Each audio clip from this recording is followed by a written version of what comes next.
গোটা বাংলার 18 কোটি তাওহীদি জনতার এক কণ্ঠে আওয়াজ তুলতে চাই, আমাদের জাতীয় শিক্ষা ব্যবস্থায়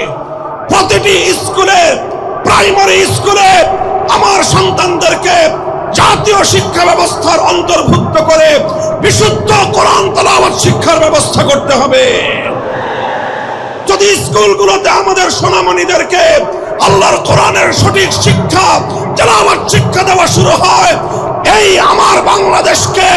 আর কোন শক্তি বিপথগামী করতে পারবে না, বিপথগামী করতে পারবে না ইনশাআল্লাহ।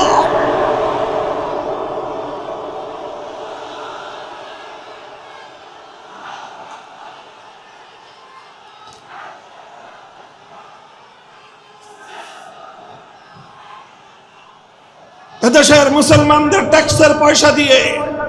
রাষ্ট্রীয় অর্থে আমাদের